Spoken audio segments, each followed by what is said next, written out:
हरे कृष्ण। ओम अज्ञानातिमिरन्धस्य ज्ञानाञ्जनशलाकया चक्षुरुन्मीलितं येन तस्मै श्रीगुरवे नमः। नमोऽयं विष्णुपदाय कृष्णपृष्ठाय भूतले प्रभुपादनुगामि श्रीसुभक्ष्यामिने सदा। दैनशिलिसुभागाय सर्वजीवकृपाब्धये गुरुशिक्षा सदाचार पालकाय नमस्ते। नमोऽयं विष्णुपदाय कृष्णपृष्ठाय भूतले श्रीमते भक्तिवेदान्त स्वामिनिति नामिने। नमस्ते सरस्वती देवे गौरवाणी प्रचारिणे निर्विशेष शून्यवादी पार्षदोदशतारिणे। नमो महावदन्नाय कृष्ण प्रेम प्रदायते कृष्णाय कृष्ण चैतन्य नाम्ने गौरतिसे नमः। हे कृष्ण करुणा सिन्धु दीनबन्धो जगत्पते गोपेश गोपिकान्त राधाकान्त नमस्ते। तप्तकाञ्चन गौराङ्गी राधे वृन्दावनेश्वरी विश्वभानुसुते देवी प्रणमामि हरिप्रिये। जय श्री कृष्ण चैतन्य प्रभु नित्यानंद श्री अद्वैत गदाधर शिवासादि गौरभक्तवृंद। हरे कृष्ण कृष्ण कृष्ण हरे हरे हरे राम राम राम हरे हरे।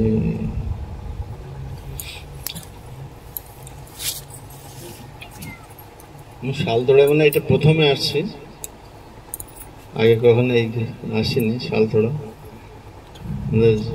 নিতাই গুণামণি প্রভু অনেকবার বলেছেন প্রভু শালতোড়া একবার যেতে হবে, একবার যেতে হবে। দেখি সুযোগ হয় কিনা কখনো যাবো। এখানে বিষ্ণুচরণ প্রভু এসছে এখানে এখানে আমি বাঁকুড়াতে গিয়েছি টাউনে মথুরেশ প্রভু আমি 3-4 বার বোধহয় গেছি নাকি গাড়ি নিয়ে গুরুমানের সাথে মথুরেশপুর আমি আসছি।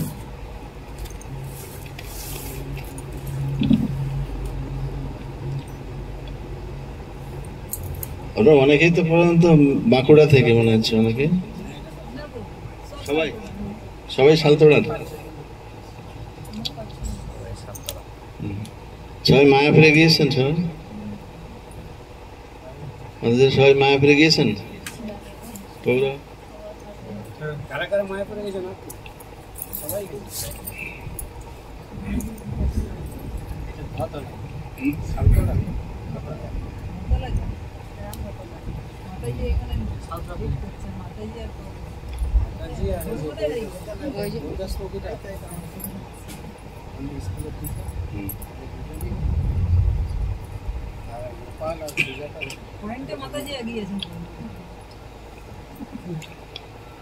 ভালো,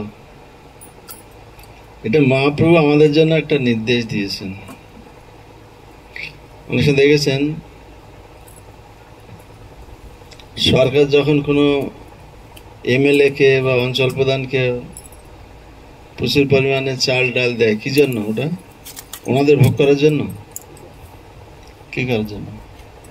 ওটা জনগণের মধ্যে বিতরণ করার জন্য। এখন যদি জনগণের মধ্যে বিতরণ না করে নিজে স্টক করে, নিজে চুরি করে, তখন সেটা ভালো জিনিস? তার জন্য গভর্নমেন্ট তাকে পানিশমেন্ট দিবে একদিন না একদিন। তো মহাপ্রভু বলছেন আমি এই প্রেম সবাকারে দিলাম, তোমাদের উচিত এই প্রেমটা সবাকারে সবাইকে বিতরণ করে। মহাপ্রভু নিজে বলছেন চৈতন্য চৈতন্যতে, একেলা মালাকার আমি কাহা কাহা যাব, একলা বা কত ফল পাড়িয়া বিলাব, একলা উঠাইতে হয় পরিশ্রম, কেহ পায় কেহ না পায়, রহে মনে ভ্রম। অতএব আমি আজ্ঞা দিনু সবাকারে, এই প্রেম ফল দেহ যারে তারে বিতরণ। প্রেম ফল মহাপ্রভু যে দিয়ে গেছেন, যাকে তাকে দিয়ে বলছে, আমি একা কতজনকে দিব? আমি তোমাদের সবাইকে আজ্ঞা দিচ্ছি, তোমরা সবাই বিতরণ করো। সবাইকে যদি বিতরণ না করে, তার মানে মহাপ্রভুর আজ্ঞা আমরা যদি এই ভগবত ভক্তি প্রচার না করি, তাহলে মহাপ্রভুর আজ্ঞা আমরা অবজ্ঞা করছি। এটা শুধু মহাপ্রভু বলে গেছেন প্রচার করার জন্য? কৃষ্ণ বলেছেন কিনা? কোথায় বলেছেন কৃষ্ণ যে প্রচার করো? মর্তধামে। মর্তধামে, এই মর্তধামে বলে গেছেন। কোথায় বাণী আছে মহাপ্রভু, কৃষ্ণের বাণী কোথায় আছে যে তিনি বলেছেন প্রচার করো? শ্রীমদ্ ভগবদ গীতাতে 18 অধ্যায়ে 68 এবং 69 নম্বর শ্লোকে ভগবান কৃষ্ণ বলছেন, জয়দম পরমম গুজ্জম মদ ভক্তেষু অভিদাস্যতি, ভক্তিং ময়ি পরম কীর্তা মামেই বৈশ্যতি অসংশয়। আমি যেই ভগবদ গীতায় আমি যে তোমাকে গোপন জ্ঞান দিলাম, অত্যন্ত গোপনীয় জ্ঞান আমি তোমাকে দিলাম,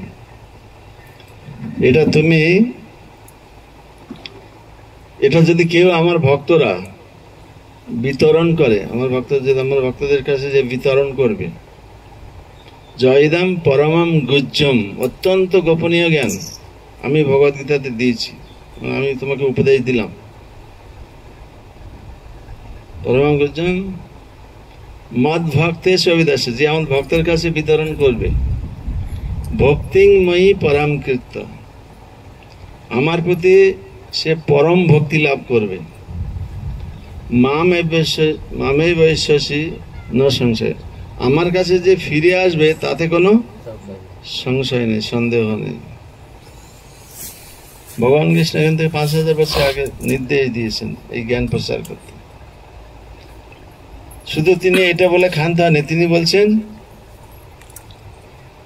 নশ তস্মাৎ মনুষ্যেষু কচ্ছিদ প্রিয়কৃতম, 69 নম্বর শ্লোক, ভবিতা ন সমে তস্মাৎ অন্য প্রিয়তর ভবি, তার থেকে প্রিয় কেউ ছিল না, নেই এবং হবে না, যে আমার বাণীগুলি প্রচার করবে, মানে সেই আমার সবচেয়ে প্রিয়।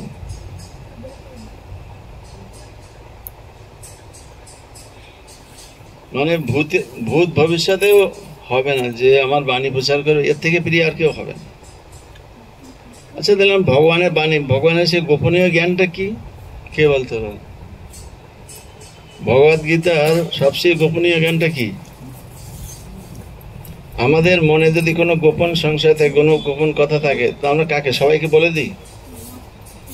অতি অন্তরঙ্গ কাউকে পেলে, অতি অন্তরঙ্গ কোনো বন্ধু বান্ধব পেলে, তখন তাকে বলি আমাদের মনের কোনো কথা। যাকে তাকে আমরা মনের কথা বলি না। তো ভগবান এমন কি গোপনীয় কথা যেটা শুধুমাত্র অর্জুনকে বলেছেন?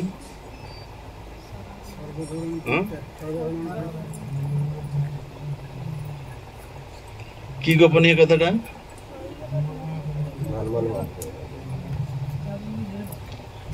কি গোপনীয়? ওটা তো অন্তিম উপদেশ। একটা সবচেয়ে গোপনীয় কথা বলছেন, বলছেন যে হে অর্জুন, তুমি আমার সবচেয়ে প্রিয়, তাই তোমাকে এই কথাগুলি বলছি।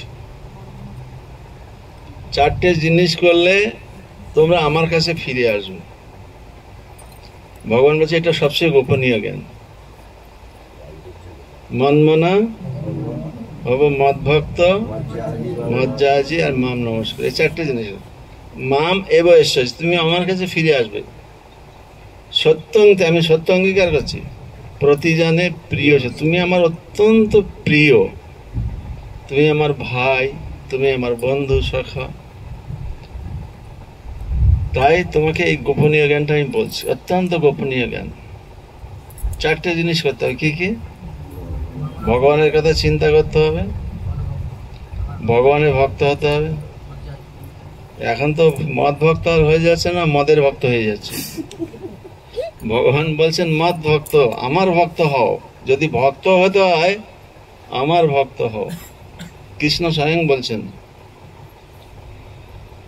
আর যদি চিন্তা করতে, আমরা তো সারাদিন বিভিন্ন রকম চিন্তা করি, মন তো এক মুহূর্ত স্থির থাকে না, বিভিন্ন রকম চিন্তায় নিমগ্ন আছে। ভগবান বলছে তুমি চিন্তা করার অভ্যাস, তুমি চিন্তা করতে চাইছো, যদি চিন্তাই করতে হয় তাহলে আমার কথা চিন্তা করো। আর যদি ভক্ত হতে হয় তাহলে আমার ভক্ত হও, কৃষ্ণের ভক্ত হও। মহাপ্রভু বলছেন কৃষ্ণের ভক্ত হতে, প্রভুপাদ বলছেন কৃষ্ণের ভক্ত হতে, গুরু মহারাজ বলছেন কৃষ্ণের ভক্ত হতে। ভগবান কৃষ্ণ কি বলছেন? ভক্ত হলে আমার ভক্ত হও।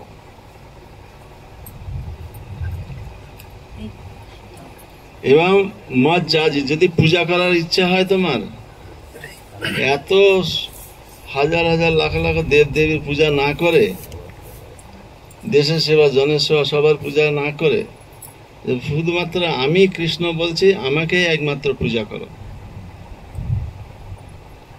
আর যদি প্রণাম করতে হয়, আমি কৃষ্ণ বলছি, ভগবান কৃষ্ণ বলছেন আমাকেই প্রণাম করো। প্রণাম করলে কি হয় ভগবানকে?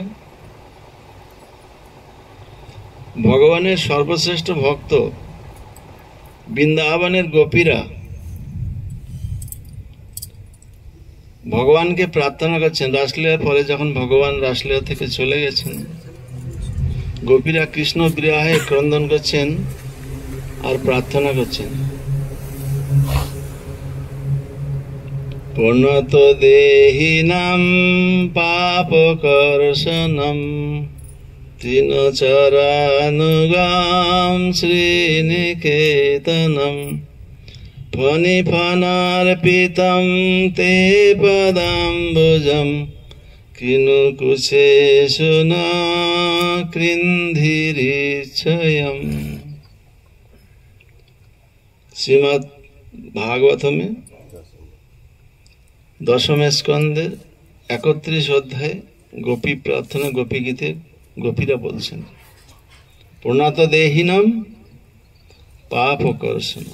ভগবানকে, হে গোবিন্দ, কেউ যদি তোমাকে একবার প্রণাম করে, তুমি সমস্ত পাপ থেকে তাকে উদ্ধার করো, সমস্ত পাপ বিনষ্ট করে দাও, পাপ থেকে মুক্ত করে দাও।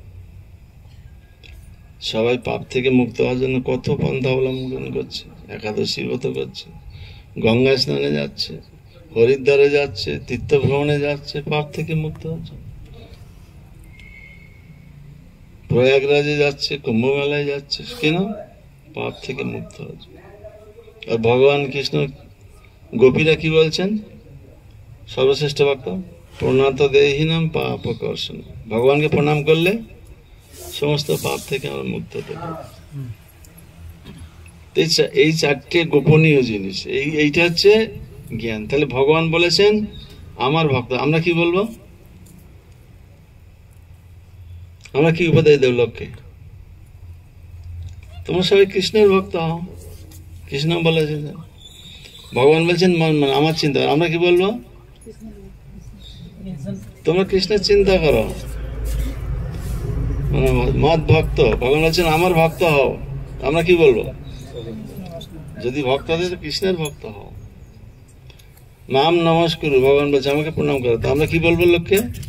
যদি প্রণাম করতে হয় তাহলে কৃষ্ণকে প্রণাম করো। তো ভগবান বলছেন এইটা করলে তুমি অবশ্যই আমার কাছে ফিরে আসবে, তুমি আমার অত্যন্ত প্রিয়, তাই তোমাকে এই কথাগুলি বলছি।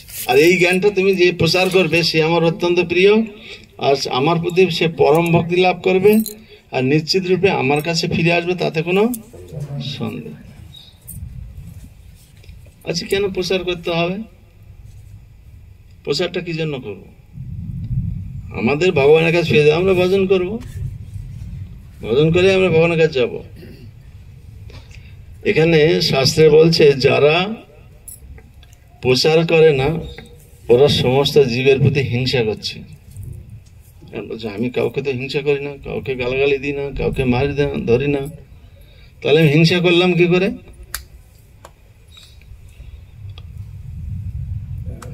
একটা রোগে ছটফট করছে, ডাক্তার দেখেছে যে রোগীটা কি জন্য সে ছটফট করছে।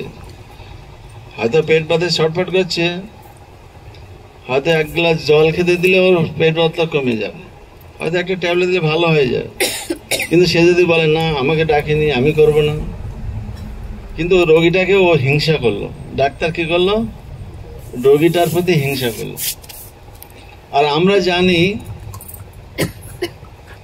এই জগতের জীব কেন দুঃখ, বৈষ্ণবেরা জানে, অন্য সবাই জানে না। একটা কুকুর, শুয়োর, গরু, গাধারা জানে না তারা যে দুঃখ পাচ্ছে, এটা তারা বুঝেই না।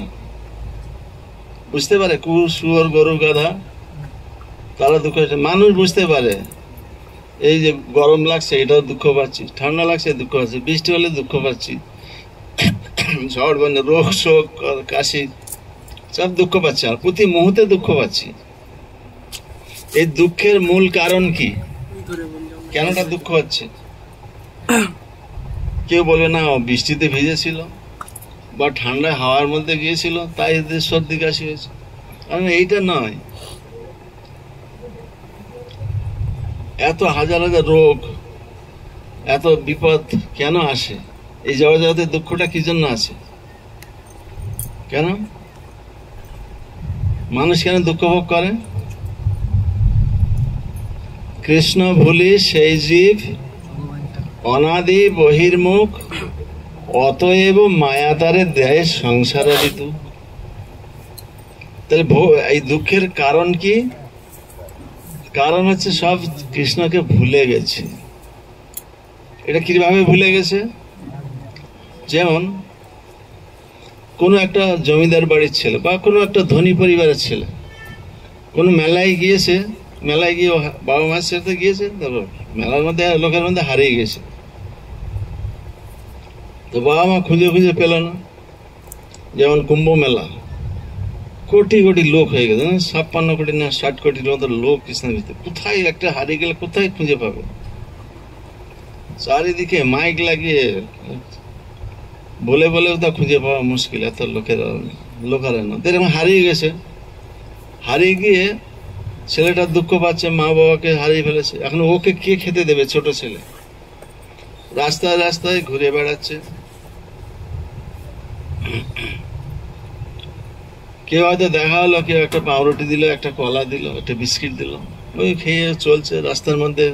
কোথাও একটা ঘরের আশ্রয় পাচ্ছে, কোথাও একটা রাস্তার মধ্যে ঘুমিয়ে চলে যাচ্ছে। এর দুঃখের কারণটা কি হলো? এই ছেলেটার দুঃখের কারণ কি? বাবা মাকে হারিয়ে ফেলেছে। তো আমরা এই জগতে একমাত্র দুঃখ পাচ্ছি কেন? আমরা আমাদের বাবা মাকে হারিয়ে ফেলেছি। আমাদের বাবা কে তাহলে? ভগবান নিজেই দাবি করছেন, সর্বজনীষু কৌন্তেয় মূর্তয় সম্ভবান্তি যা তাসাম ব্রহ্মর মহাজনীর অহম বীজ প্রদ পিতা। আমি সবার পিতা, বীজ প্রদানকারী পিতা। আর আমরা বলছি না আমাদের এই পিতা, ওই পিতা, এই পিতা। ভগবান বলছেন না, সমস্ত জীবের পিতা আছে আমি। বেদে তাই বলা আছে, বেদের শিক্ষা, আদি জ্ঞান। তমেব মাতা চ পিতা, তমেব বন্ধু চ সখা, তুমি পিতা, তুমি মাতা, সবকিছু। ভগবান ভগবদ্গীতা আরো বলছেন, পিতাহমস্য জগত মাতা ধাতা পিতামহ। আমি সমস্ত জগতের মাতা ধাতা পিতামহ। আমি মাতা, আমি পিতা, আমি পিতামহ, সবাই আমি, ভগবান। আর আমরা সেই পিতাকে হারিয়েছি। জগতের পিতা কৃষ্ণ যে না ভজে বাপ, পিতৃদ্রোহী অপরাধী জন্মে জন্মে পায়তা। আমরা পিতার যন্ত্রণা কেন ভোগ করছি? আমরা আমাদের পিতাকে হারিয়ে ফেলেছি, পিতাকে স্বীকার করছি না। আমাদের দুঃখ। ওই ছেলেটা যে হারিয়ে গেল, ধনী পরিবার ছেলে, বহুদিন ধরে অনাহারে, অর্ধাহারে, শরীরে বসন ভূষণ ময়লা ছিঁড়ে গেছে, এইভাবে দিন কাটাচ্ছে। তো এই ধনী পরিবারে যারা আসতো চিনত, দেখলে যারে অমুক ধনী ব্যক্তির ছেলে এটা,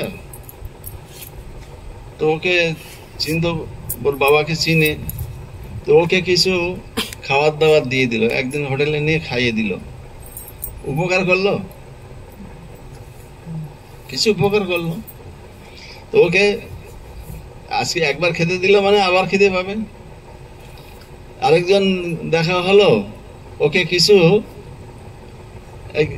এক সেট জামা কাপড় করে দিল, ওটা আবার 2-3 মাস পর ছিঁড়ে যাবে, তখন আবার দরকার হয়। একজন ভদ্রলোক গেলেন, দেখলেন আরে এটা তো অনেক, এর বাবা তো অনেক ধনী পরিবার, ধনী লোক, এই যে বাবাকে হারিয়ে ফেলেছে বলে দুঃখের কারণ। তো ওকে বুঝালো যে তুমি আমার সাথে চলো, আমি তোমার বাবাকে চিনি, আর তুমি যদি বাবার কাছে ফিরে যাও তোমার কোনো দুঃখ কষ্ট আর থাকবে না, হবে না। ছেলেটা বলে হ্যাঁ, তাহলে বাবাকে হারিয়ে ফেলে তো আমাদের কেউ খেতে দিচ্ছে না, পড়তে যাচ্ছে না, থাকার জায়গা পাচ্ছি না। তো যে ভদ্রলোক নিয়ে আসলো বাবার কাছে, বাবা ছেলেটাকে ফিরিয়ে পেয়েছে, পরম আনন্দে সে উদ্বেলিত হয়ে গেল যে ও আমার বহুদিন হারিয়ে গেল ছেলেটাকে খুঁজে পেয়েছে। তারা ছেলের বিরহে দুঃখ কষ্ট ভোগ করছিল, আর এই বাবাকে হারিয়ে না খেয়ে না দিয়ে সব দুঃখ কষ্ট ভোগ করছে। তো বাবাও খুশি হয়ে গেল, ছেলেও দুঃখ কষ্ট ছিল, তোর বাবা ধনী, টাকা পয়সা গাড়ি বাড়ি কিছু অভাব নেই, সবকিছু। তো আমরা হচ্ছে, আমাদের পিতা হচ্ছে ষড়ৈশ্বর্যপূর্ণ, ঐশ্বর্যস্য সমগ্রস্য বীর্যস্য যশস্য শ্রিয়ম জ্ঞান ও বৈরাগ্যস্য সন্ন্যাং ভবৈতিঙ্গনা। যার মধ্যে সমস্ত ঐশ্বর্য, বীর্য, যশ, শ্রী, জ্ঞান পূর্ণরূপী হলেন, তিনি হচ্ছেন ভগবান।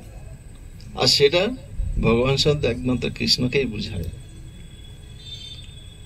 তো সে কৃষ্ণই ভগবান, তাহলে সে ভগবানই আমাদের পিতা। তাহলে আমাদের দুঃখ কখন নিবৃত্ত হবে? যখন আমরা ভগবানের কাছে ফিরে যাব। তো বৈষ্ণবের এটা জানে, প্রত্যেকটা জীব যখন ভগবানের কাছে ফিরে যাবে তখন তার সমস্ত দুঃখের অবসান হবে। এখন কোন বৈষ্ণব জেনে শুনে যদি প্রচার না করে, যারা ভগবত বিমুখ হয়ে আছে, তা সেই প্রাণীর উপর হিংসা করলো কিনা? সেই প্রাণীদের উপর হিংসা করলো। এই জন্য বৈষ্ণবরা যেহেতু জানে যে ভগবানকে ভুলে এই জীব সবাই কষ্ট পাচ্ছে, তাদেরকে কৃষ্ণ ভক্তি প্রদান করার চেষ্টা করা উচিত, তাদেরকে কৃষ্ণ ভক্তিতে ফিরিয়ে নিয়ে আসা উচিত। আমরা ভগবানকে পাওয়ার একটাই রাস্তা আছে, ভক্তির মাধ্যমে আমরা ভগবানকে পেতে পারি। ভক্তি মানে কি? ভক্তির ডেফিনেশন কি, সংজ্ঞা কি? ভক্তি কাকে বলে? 4টে সাধনা আছে না, ভক্তি, মুক্তি, সিদ্ধি আর ভক্তি, তাই না? 4 প্রকার লোক আছে, কর্মী, জ্ঞানী, যোগী আর ভক্ত। কর্মীরা সকাম কর্ম করে, জ্ঞানীরা মুক্তি চায়, ধ্যান করে, মুক্তি লাভ করে, আর যোগীরা অষ্টাঙ্গ সিদ্ধি চায়, যোগ সাধনা করে, আর ভক্তরা ভক্তি যোগে ভগবানের সেবা করার মাধ্যমে ভগবানের কাছে ফিরে যায়। ভক্তি যোগে ভগবানের সেবা করে। ভক্তিটা কি, কে জানে সংজ্ঞা? ভক্তি কাকে বলে? নিয়ম পালন করা ভগবানের নিয়ম, হ্যাঁ, সর্বপদে নির্মল ঋষিকেন ঋষিকেন সেবনম ঋষিকেন সেবনম ভক্তি উচ্চতে। তার মানে আমাদের ইন্দ্রিয়গুলোকে ইন্দ্রিয় অধীশ্বর ক্রমশ ভগবান সেবায় লাগানো হচ্ছে, সর্বপদে সর্বপদ থেকে মুক্ত হয়ে আমাদের ইন্দ্রিয়গুলোকে ইন্দ্রিয় অধীশ্বরের ভগবান শ্রীকৃষ্ণ সেবায় লাগানো হচ্ছে।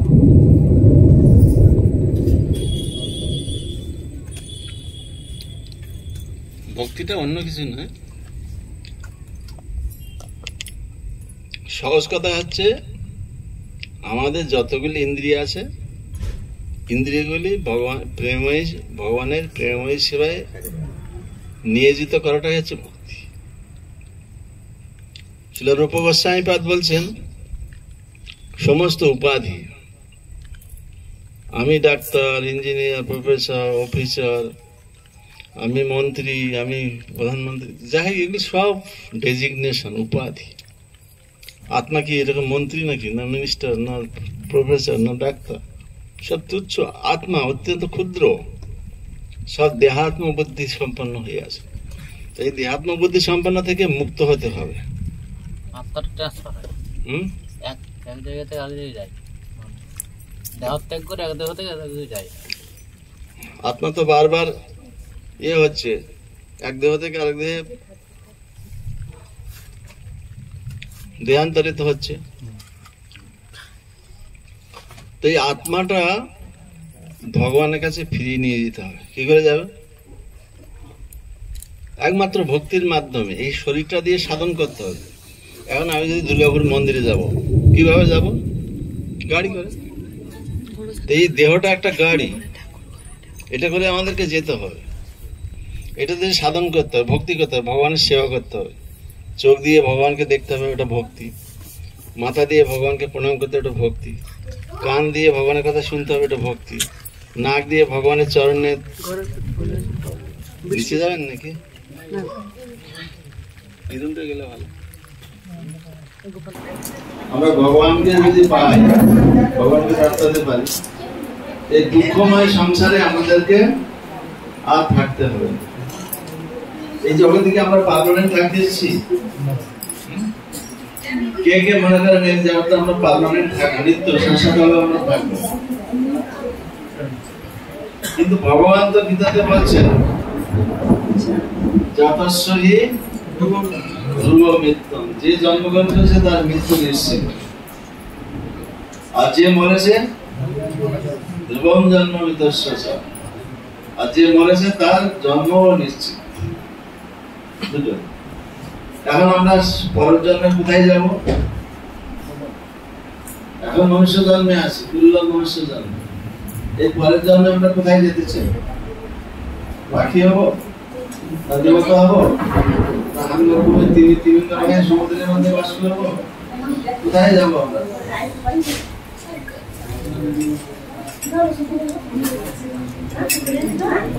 আমরা টস মারতে হবে না ভিতরে। কে টস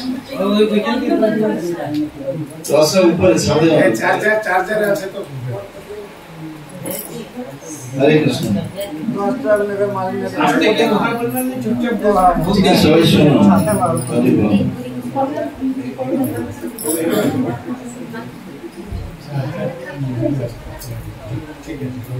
ভগবান ঋষভদেবের নাম শুনেছেন?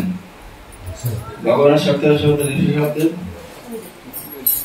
ঋষভদেবের 100 পুত্র ছিল। 100 পুত্রের মধ্যে জ্যেষ্ঠ পুত্র হচ্ছেন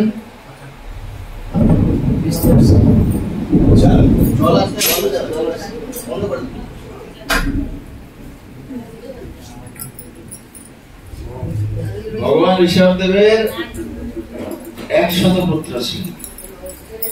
100 পুত্রের মধ্যে জ্যেষ্ঠ পুত্র হচ্ছেন ভরত। এই ভরত তিনি সিংহাসনে আসেন, সারা পৃথিবীর রাজা হয়েছিলেন, এবং তার নাম অনুসারে এই পৃথিবীর নাম ছিল ভারতবর্ষ নাম হয়েছিল। আগে পৃথিবীর নাম ছিল ইলাবৃতবর্ষ। মহারাজ ভারত যখন শাসন করতেন তার নাম অনুসারে ভারতবর্ষ। ভারতবর্ষ পৃথিবীটাই পুরোটাই ভারতবর্ষ, কিন্তু সংস্কৃতি সম্পন্ন, সংস্কৃতি ধর্ম এগুলি যারা মানতে চাইল না তাদের একের পর এক পৃথক হতে গেল। এই যে 200 বছরের মধ্যে ইরান ভাগ হলো, তারপর আফগানিস্তান ভাগ হলো, পাকিস্তান, বাংলাদেশ, নেপাল, ভুটান, মায়ানমার, শ্রীলঙ্কা সব ভাগ হইল। এই সব ভারতবর্ষের মধ্যে। এমনকি ইন্দোনেশিয়া, মালয়েশিয়া ভারতবর্ষের মধ্যে।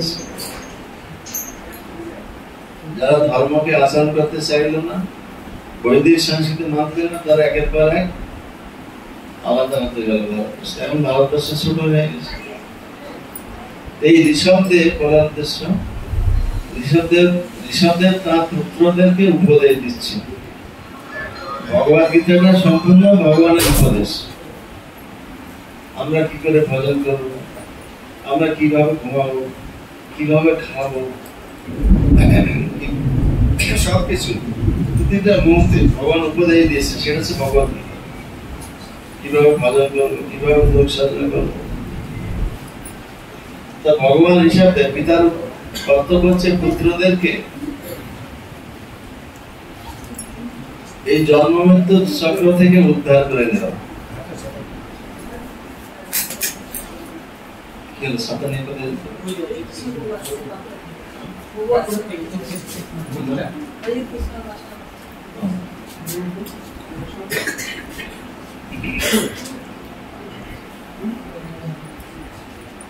পিতার কর্তব্য কি, পুত্রের কর্তব্য কি?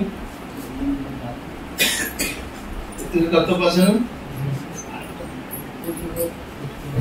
পুত্রের কর্তব্য হচ্ছে পুত নামক নরক থেকে পিতা মাতাকে উদ্ধার করা। সে হচ্ছে পুত্র। পুত্রায়াতে ইতি পুত্র। আর পিতা মাতার কর্তব্য কি? এই সংসারে সবাই জন্ম মৃত্যু জরা ব্যাধির কবলে আবর্তিত হচ্ছে। এই জন্ম মৃত্যু থেকে উদ্ধার করে ভগবানের কাছে ফিরিয়ে নিয়ে যাওয়ার দায়িত্ব হচ্ছে পিতা, তার সন্তানদেরকে নিয়ে যাওয়া।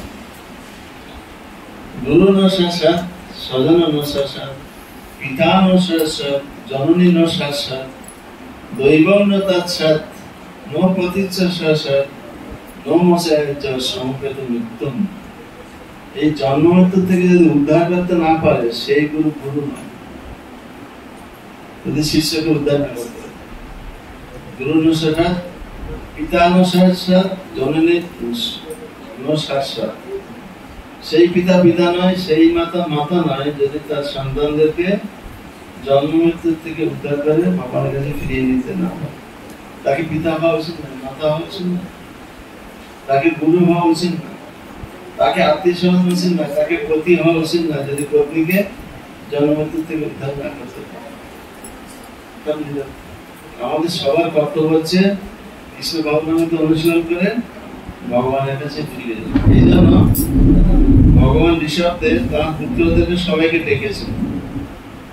শ্রীমদ্ ভাগবতমে পঞ্চম স্কন্ধের পঞ্চম অধ্যায়ের প্রথম শ্লোকে, শ্রীমদ্ ভাগবত পঞ্চম স্কন্ধ পঞ্চম অধ্যায় প্রথম শ্লোক কি বলা আছে?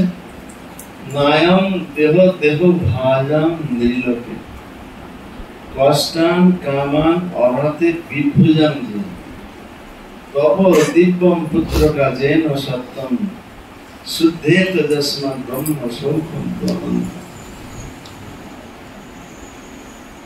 100 পুত্র, এখানে 100 ভক্ত নেই না? 100 ভক্ত নাই। তার পুত্রদেরকে দেখেন, হে আমার দিব্য পুত্রগণ, নায়ম দেহ দেহ ভাজাম নীলোকে কষ্টান কামান অর্হতে বিদ্যুৎ। যারা এই জগতে মনুষ্য শরীর প্রাপ্ত হয়েছে, আমরা কোন শরীরে আছি?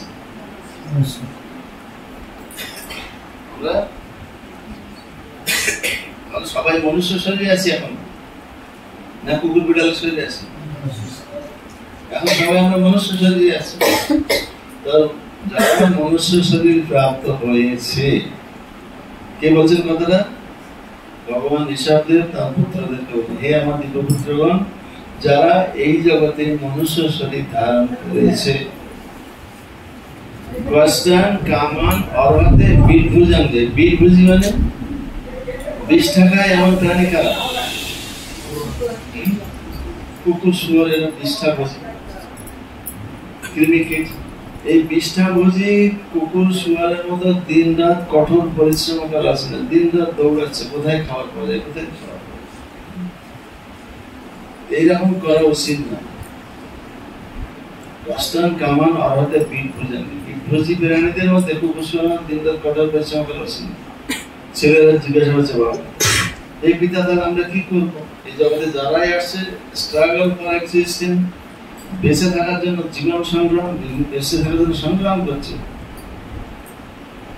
সবাই ট্রেনে বাসে ঝুলে ঝুলে যাচ্ছে, টাউনে দিয়ে টাকা সারাদিন 7-8 ঘন্টা কাজ করে আবার সন্ধ্যাবেলা চলতে চলতে আবার আসছে, এইভাবে সারাদিন, আবার একটু খেয়ে ঘুমালো, আবার সকালবেলা দৌড়াচ্ছে। এই হচ্ছে জীবন। না আধ্যাত্মিক উন্নতি, না ভগবত ভক্তি, না গীতা ভাগবত পড়া, না জীবনের উদ্দেশ্য নেই। কি টাকা পয়সা, 4টে উদ্দেশ্য পূরণ করছে। কি কি? ভালোভাবে খাবে, ভালোভাবে টাকা পয়সা রোজগার করবে। কেন?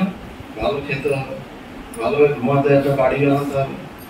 এইসব টাকা পয়সা রোজগার করে বাড়ি বানাতে বানাতে বৃদ্ধ হয়ে যাচ্ছে, আবার চলে যাওয়ার সময় আছে। প্রত্যেকে এই কাজ। আর কি করে আত্মরক্ষা করে, কি করে বংশবৃদ্ধি করে, এইটাই নিয়ে ব্যস্ত আছে। আর এগুলি তো নিম্নতর প্রাণীরা সহজ ভাবে করছে। কুকুর, শুয়োর, গরু, গাধা, হাতি, ঘোড়া সব খাওয়া, ঘুমানো, আত্মরক্ষা, বংশবৃদ্ধি নিয়ে। আর আমরা লেখাপড়া শিখে ডাক্তার, ইঞ্জিনিয়ার, প্রফেসর হয়ে বড় বড় বিজনেস করে শিক্ষিত হয়ে আমরা ওই 4টে জিনিসের মধ্যে সীমাবদ্ধ আছি, খাওয়া, ঘুমানো, আত্মরক্ষা, বংশবৃদ্ধি। তাহলে আমাদের সাথে পশু পাখিদের সাথে তফাৎ কোথায় থাকবে? পার্থক্য আছে? কি পার্থক্য আছে? কি পার্থক্য আছে? কুকুর, শুয়োর, গরু, গাধার থেকে মানুষের কি পার্থক্য আছে? কি চেতনার পার্থক্য বলো?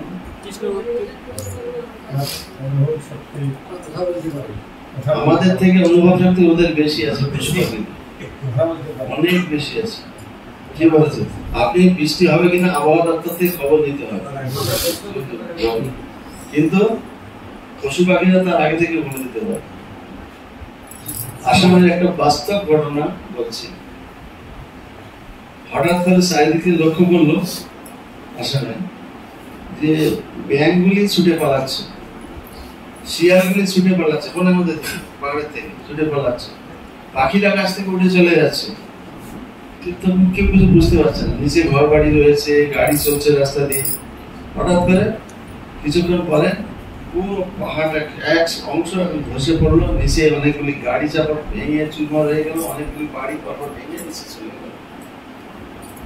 এই ব্যাঙগুলিকে কে বলে দিয়েছিল? শিয়ালগুলিকে কে বলে দিয়েছিল? পশু পাখিদের কে বলে দিয়েছিল? সব দৌড়ে পালিয়ে গেল। ওদেরকে আগে থেকে ইনফরমেশন কে দিয়েছে? আপনি বুঝতে পারবেন না জল কতটা হবে। পিঁপড়া দেখলে তার আগে গাছে উঠে যাচ্ছে, বিল্ডিং এর উপর উঠে যাচ্ছে পিঁপড়া। আপনি বুঝতে পারছেন ঘরে ঘুমিয়ে আছেন আরাম করে খাটের মধ্যে, দেখছেন ঘরে জল ভর্তি হয়ে গেছে। কত জায়গায় মায়াপুরে আমি 87 থেকে বন্যা দেখে আসছি। দোতলার উপরে, দোতলার উপরে ডুবে যাওয়ার মতো যেখানে গাড়ি চলে সেখানে নৌকা করে যাতায়াত করতে, পুরো মায়াপুরের ভিতরে বন্যা। কি কত লোক ঘরের মধ্যে শুয়ে আছে, ঘরে ঘরে এসে মরে পড়ে বেরোতেই পারেনি, জল ঢুকে গেছে, রাস্তা নেই।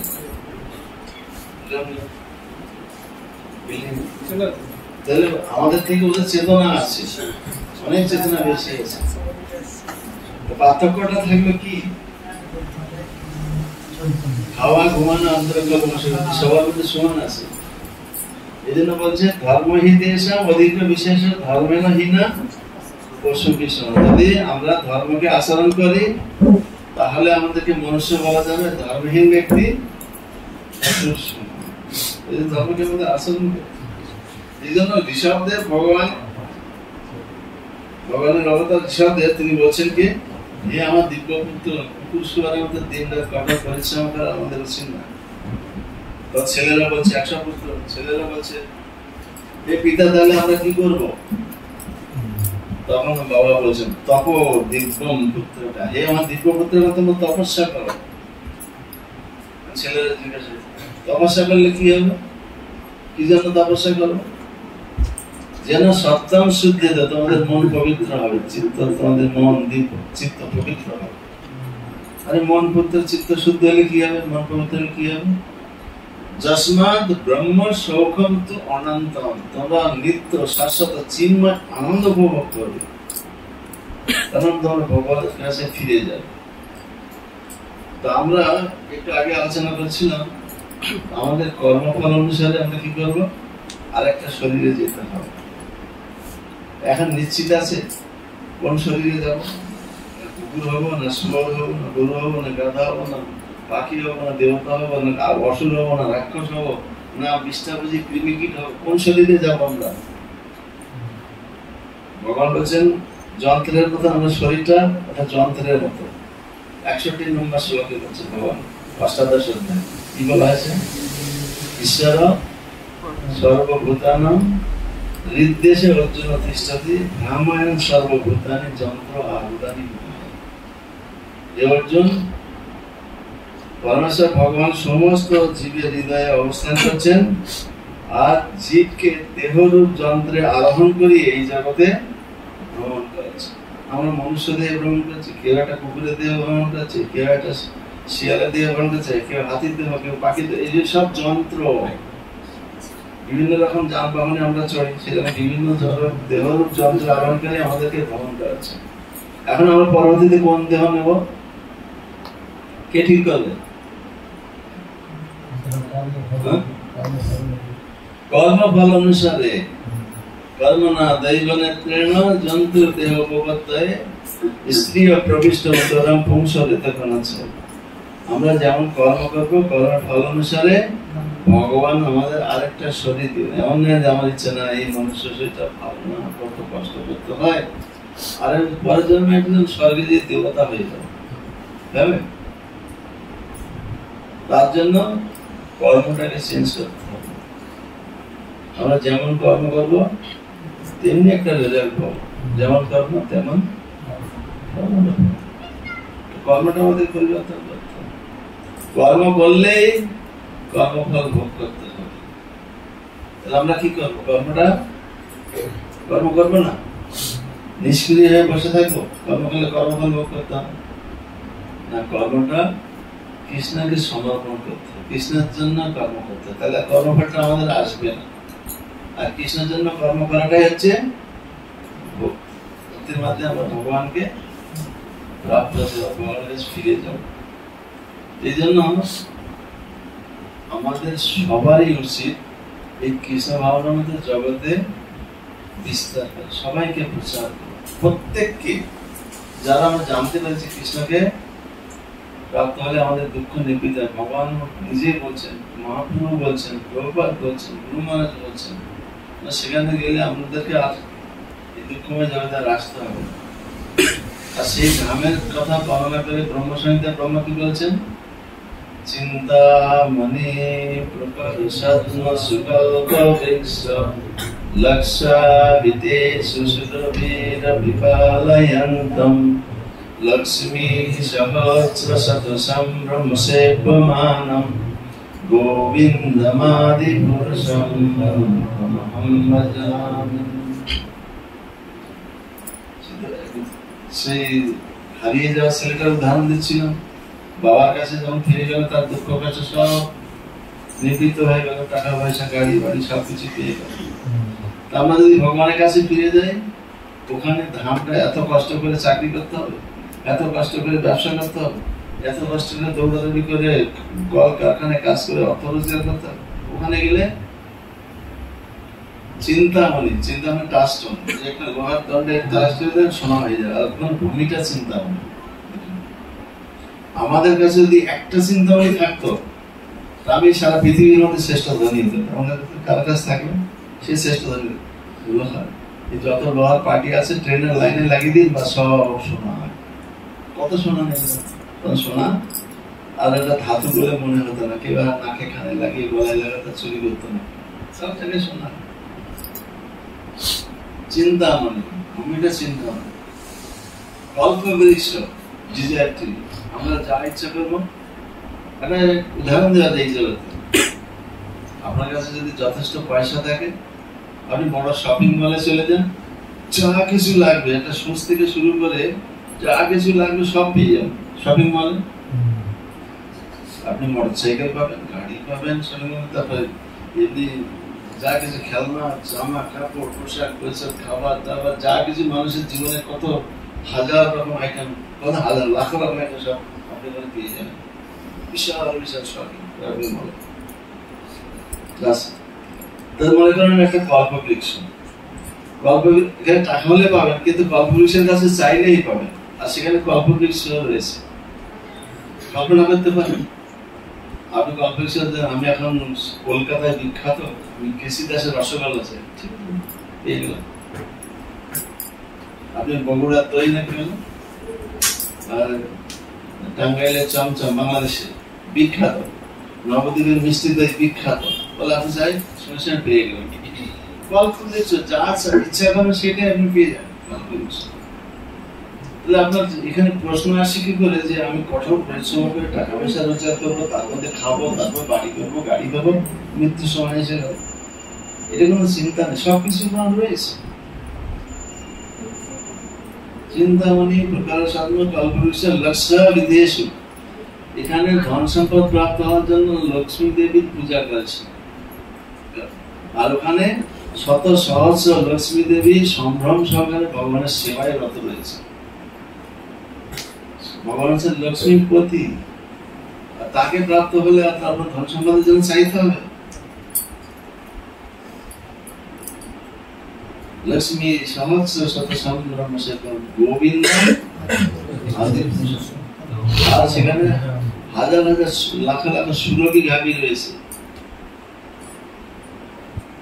আপনি যত পরিমাণ দুধ চাইবেন পাবেন। আর এখন বর্তমানে গাভীগুলিকে খেয়ে ফেলছেন সারা পৃথিবীতে। দুধটা কোথায় পাবেন? জলের মধ্যে, বালতির মধ্যে একটু রং গুলে দিয়ে বলছে দুধ বিক্রি করে দিচ্ছে, কেমিক্যাল দিয়ে বলছে দুধ। এই দুধ খেয়ে কি আপনার দেহ পুষ্টি হবে না দেহ ক্ষয় নষ্ট হবে? এই হচ্ছে আমাদের অবস্থা। কোথায় দুধ পাবে? কেউ আর গাভী পুষতে চায় না, কষ্ট, সব ট্রাক্টর সব ইঞ্জিনিয়ার হয়ে যাচ্ছে, গাভী আর পুষতে চায়। অবশ্য বাঁকুড়ায়, এইখানে, তারপর বীরভূম, এসব অঞ্চলে প্রচুর গাভী দেখা যায়। অনেক গ্রামগঞ্জে প্রচুর গাভী রয়েছে, দুধ টুধ পাওয়া যায়। তা নাহলে টাউনে যে দুধ খাচ্ছে, কিসের দুধ খাচ্ছে? এই জন্য আমাদেরকে সেই একটা জায়গায় গেলে আমাদের সমস্ত দুঃখের নিবৃত্ত হয়, সেটা হচ্ছে ভগবানের কাছে, ভগবান। আর সেটাই মহাপ্রভু এসে বাধা নিয়েছে। যেমন চৈতন্য মহাপ্রভু, ভগবান কৃষ্ণ বলেছেন, আমার চিন্তা করো, আমার ভক্ত আমাকে প্রণাম করো, আমাকে পূজা করো, তাহলে আমার কাছে ফিরে যাবে। মহাপ্রভু চৈতন্য ভগবান কৃষ্ণ যখন চলে গেলেন, এই জড়জগতের জীব সব ভুলে গেলেন, কেউ আর ভগবানের পূজা আছে। চৈতন্য ভগবান কৃষ্ণ চিন্তা করছেন, আমি এত উপদেশ দিয়ে গেলাম গীতার মধ্যে, কি করে আমার কাছে ফিরে আসবে? আর এদের একটাও কেউ অনুশীলন করছে না। ঠিক আছে, কিভাবে অনুশীলন করতে হয় সেটা আমি নিজে যেয়ে দেখি। তাই ভগবান চৈতন্য মহাপ্রভু রূপে এসে আমাদেরকে দেখিয়ে দিলেন কি করে ভগবানের ভক্ত হতে হয়, কি করে ভগবানকে পূজা করতে হয়, কি করে ভগবানকে প্রণাম করতে হয়, কি করে ভগবানের সেবা করতে, সবকিছু আমাদেরকে দেখালেন। এই জন্য চৈতন্য মহাপ্রভুকে যদি ভগবান বলতেন, উনি গানে আমাদের শ্রীকৃষ্ণ শ্রীকৃষ্ণ এসে না, কৃষ্ণ আছেন ভগবান, উনি চৈতন্য স্বয়ং ভগবান।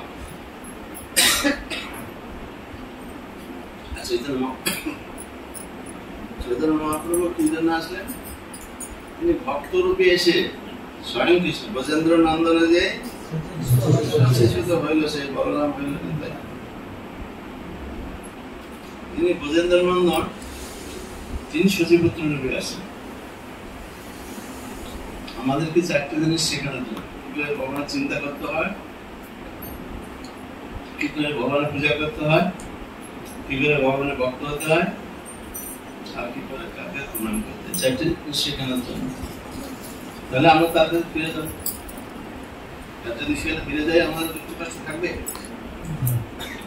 তাহলে প্রশ্ন হয়েছে, যারা বুঝতে পেরেছেন, যারা দীক্ষা গ্রহণ করেছেন, ভক্ত হয়েছেন, তাদের উচিত কি হবে?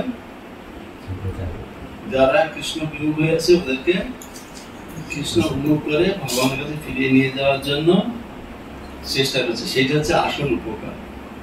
আপনি মনে করছেন কাউকে বস্ত্র দিলেন, বস্ত্র দান করে লোকে, অন্ন দান করে লোকে, ওষুধপত্র দান করে, বিদ্যা দান করে লোকে, ছেলেমেয়েদের পড়ায়, দুস্থদের, এটা উপকার নিঃসন্দেহে উপকার, কিন্তু এটা পার্মানেন্ট সলিউশন নয়। পার্মানেন্ট সলিউশন কি? প্রকৃত জীবে দয়া কি? জীবে দয়া কৃষ্ণ নাম সর্বধর্ম যদি জীবকে দয়া করতে হয় তাহলে কৃষ্ণ নাম দিয়ে দয়া। ওর দুঃখের কারণ ওকে জামা কাপড় দিলেন ছিঁড়ে যাবে, খাওয়া দিলেন আবার খিদে পাবে, ওষুধপত্র দিলেন আরেকটা রোগ হবে, একদম সিদ্ধান্ত ঠিক হচ্ছে না। এটা তো সলিউশন মানে কি পুরোপুরি সমাধান হচ্ছে না। প্রকৃত সমাধান কি? যে আমরা তাকে যদি কৃষ্ণ ভক্তি দিই, তা কৃষ্ণের কাছে পাঠিয়ে দিই, এটা হচ্ছে প্রকৃত সমাধান। বাবার কাছে পাঠিয়ে দিই তাহলে ওখানে সবকিছু পেয়ে যাবে। এই জন্য মহাপ্রভু আসছেন, এই জন্য ভগবান কৃষ্ণ আসছেন, এই জন্য ভগবান চৈতন্য মহাপ্রভু সব জগতে প্রচার করার জন্য নির্দেশ দিয়ে গেছেন। এই জন্য প্রভুপাদ সারা বিশ্বে বৃদ্ধ বয়সে ঘরে বসে না থেকে, নাতিদের সাথে না খেলে, তিনি বৃদ্ধ বয়সে সারা পৃথিবী ভ্রমণ করে প্রচার করেছেন। আর গুরুবর্গরা এত বৃদ্ধ হয়ে গেছে, বয়স হয়ে গেছে, তাও সারা পৃথিবীতে প্রচার করছে। আর তাদের নির্দেশে যেন আমরা ভক্তি সৃজন করি, প্রচার করি, যাদেরকে কৃষ্ণ ভক্তিতে নিয়ে আসতে পারে। সবাই যদি 2 জন 5 জন 10 জন করে নিয়ে আসেন কৃষ্ণ ভক্তি, তাহলে একদিন দেখা যাবে যেদিনে গৃহে ভজনা দেখি গৃহেতে গোলক হয়। যেমন এই এত মারামারি কাটাকাটি যুদ্ধ বিগ্রহ কিছু থাকবে না, গৃহটাই মনে হবে গোলক বৃন্দাবন। আমাদেরকে সবাইকে প্রচার। দেখুন আগে যখন বাঁকুড়ায় এসেছিলাম তখন আমরা 2 জনকে পেয়েছিলাম, চিন্তামণি মানসী।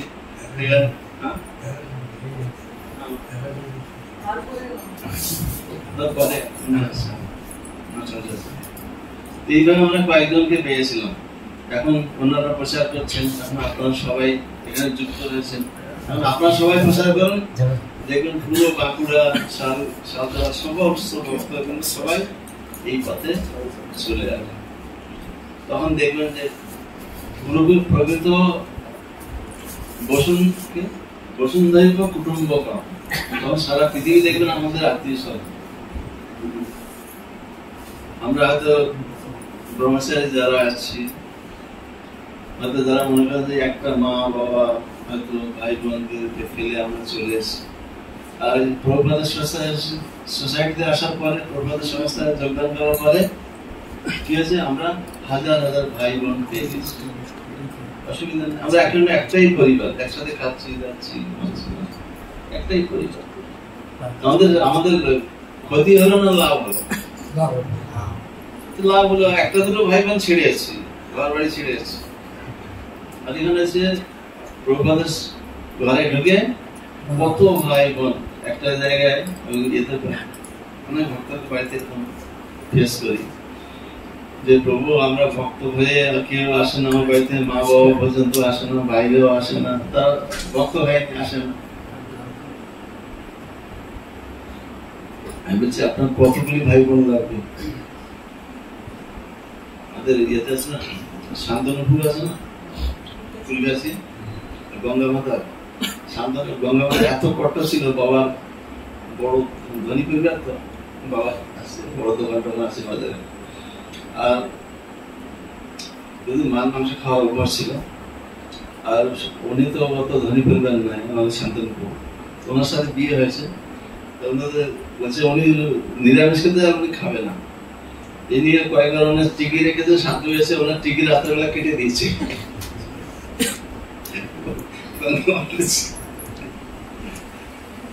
তারপরে বুঝিয়ে দিতে তাকে ভক্ত বলে, ভক্ত তারা বলছে একদিন আমার সাথে দুঃখ করে বলছে, আমি ওখানে প্রায় যেতাম যে প্রভু দেখুন কত অসুবিধা হচ্ছে, আমার ভাইরা আমার সাথে কথা বলতে চাইছে না, আমার মা বাবা আমার কাছে আসছে না, তারা এখন এই করতে হয়েছে।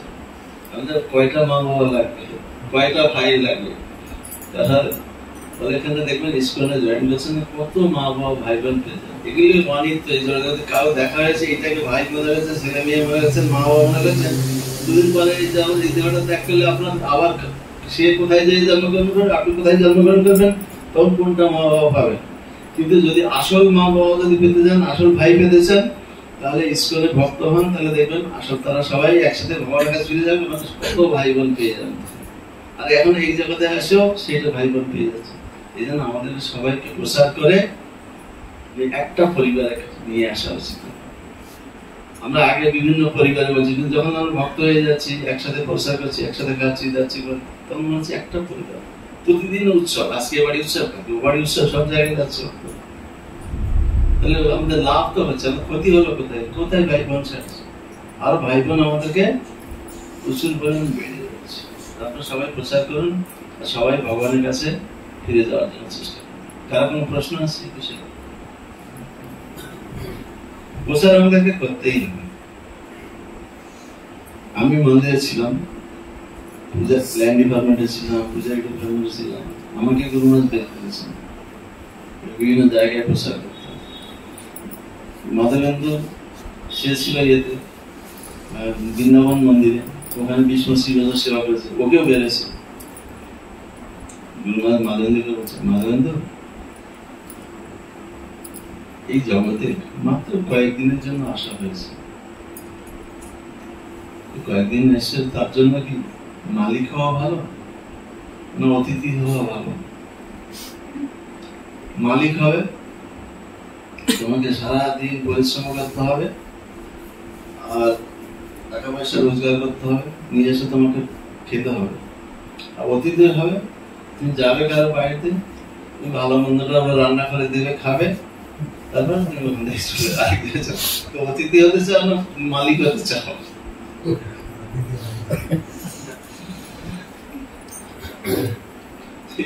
কয়েকদিন পর যাবে মশে, এই জগৎ থেকে ছাড়তেই হবে।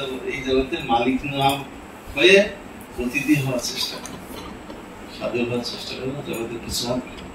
এটা ভগবানের অত্যন্ত প্রিয়। ভগবানের বাণী প্রচার করে আপনার সবাই ভগবানের বাণী প্রচার করো। আপনার সবাই নিতাই গুণবাণী প্রভুকে সাহায্য করুন। কৃষ্ণ চিন্তামণি মাতাজি আছে, সবাইকে তাদের সাহায্য করুন। দেখবেন আরো কত ভক্ত আসবে। কৃষ্ণ বেদন প্রভু আছে,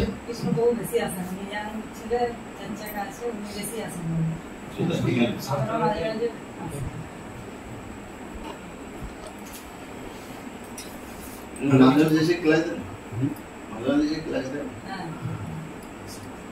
গ্রামে গ্রামে ক্লাস দেয়, পাশাপাশি যত গ্রামে আছে ওনারা এই করেন। আমরা সবগুলোতে আসতে পারি না, বয়সে কিন্তু ওনাকে দিয়েছি। কৃষ্ণ বেনু আছে, কৃষ্ণ বেনু তো মোটা দিছে, মোটা তো হয়ে গেছে। আবার একজন গুরু মহারাজের নির্দেশ হচ্ছে সুবোধি প্রভু আপনার সাথে গেছিলেন, উনি একটা বেলটা আবার সবাইকে প্রচার। গুরু মহারাজ যারা প্রচার করে, গুরু মহারাজ তাদের খুশি থাকে।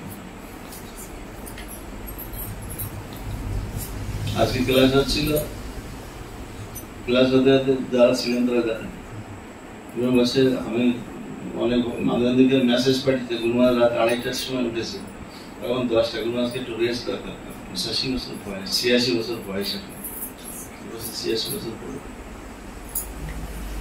তো গুরু মহারাজ 85 তো বেশ হয়ে গেছে, 86 বছর বয়স, 86 বছর চলছে। এই বয়সে তাও সে বেরিয়ে গেছেন, গর্ভণের পরে বেরিয়ে গেছে, এখন মায়াপুর ঢুকে আসাম ত্রিপুরা হয়ে গেল, চলে গেলেন এতে মালয়েশিয়া গেলেন, মালয়েশিয়া থেকে ইন্দোনেশিয়া, ইন্দোনেশিয়া থেকে সিঙ্গাপুর, সিঙ্গাপুর থেকে আবার অস্ট্রেলিয়া, অস্ট্রেলিয়া থেকে নিউজিল্যান্ড, নিউজিল্যান্ড থেকে ফিজি, ফিজি থেকে আবার অস্ট্রেলিয়া, অস্ট্রেলিয়া থেকে আবার ইন্দোনেশিয়াতে বালিতে এসে বিভিন্ন আইল্যান্ডে যাচ্ছেন, প্রচার করছেন। এক জায়গায় বসে নেই। আমরা যেমন এখানে বিভিন্ন অটো রিক্সা, টোটো ধরে বিভিন্ন জায়গায় যাই, উঠলেই রাস্তায় উঠলে কিছু দূর যেতে হবে। বিদেশে মানে কি এক জায়গা থেকে আরেক ফ্লাইট, এখান থেকে আরেক ফ্লাইট, সব ইন্দোনেশিয়া বিদেশে ফ্লাইট ফ্লাইট, প্রত্যেক দিন গুরুমাসে ফ্লাইট চলতো। ইচ্ছা করে গুরুমাস কিছুদিন হয়তো মন্দিরে থেকে গেলেন, আমি এখানে কিছুদিন রেস্ট নেব, তার মানে সব দিন প্রচারের জন্য এই মন্দিরটা আছে, ও মন্দিরটা আছে, গুরুমাস আপনি আমাদের মন্দিরে আসুন। প্রতিদিন ফ্লাইট, প্রতিদিন ফ্লাইট চলতো। আমরা যেমন রিক্সা চলি, প্রতিদিন ফ্লাইট চলতো। আমি গুরুমার সাথে 7-8 বছর ছিলাম। কতবার গুরুমার সাথে ফ্লাইটে আমার তো ভয় লাগতো যে কতবার তো যাচ্ছি, অনেক সময় 4-5 ঘন্টা বসে থাকা, ভিতরে। আর যখন একটু আবহাওয়া খারাপ হয় না, তুমো ঝাঁকি হয়, মনে হচ্ছে পড়ে গেলে তুমো শেষ, একটু নেমে আসে পুরো ভিতরটা শুকিয়ে যায়। এরকম অনেকবার হয়েছে।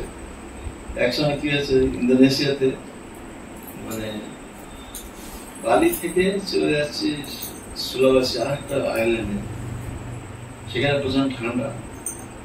আর বালি হচ্ছে, বালিতে ভূস্বর্গ আছে, ওখানে না গরম না ঠান্ডা না বৃষ্টি, বৃষ্টি হয় হালকা, একটু গরম হয়ে গেল সামনে তো বৃষ্টি হয়ে গেল, ঠান্ডা হয়ে গেল।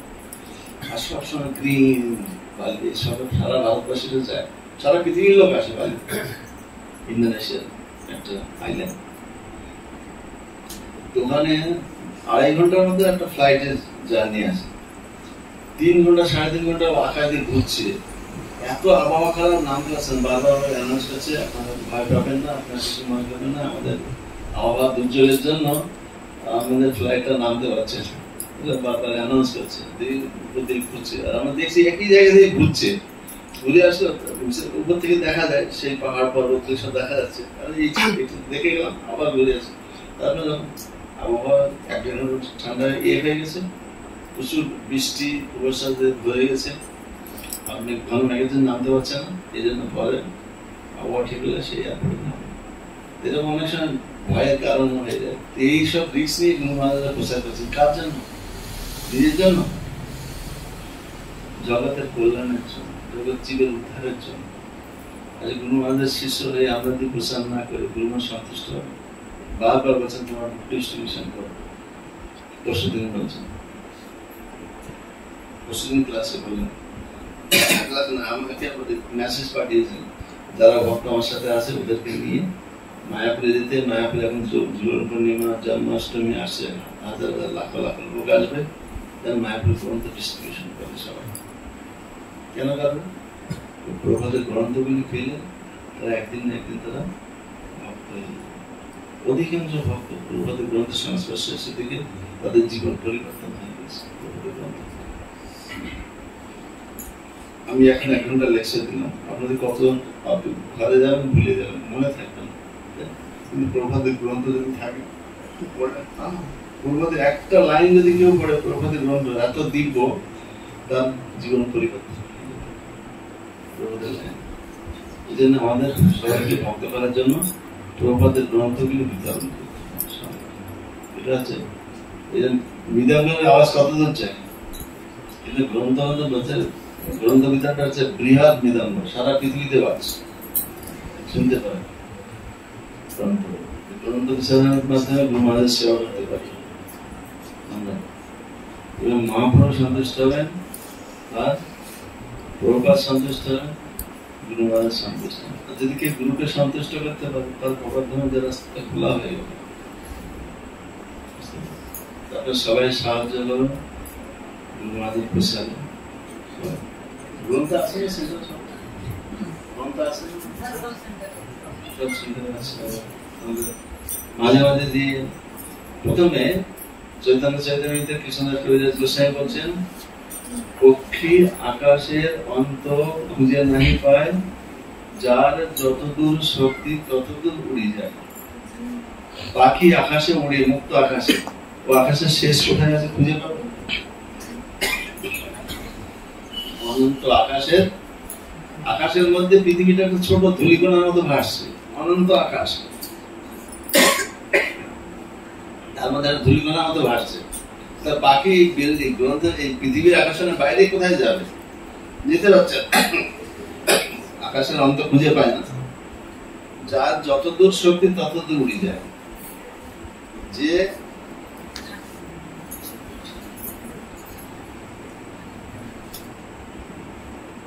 যার যতটা শক্তি আছে ততটা উড়ে যেতে পারে।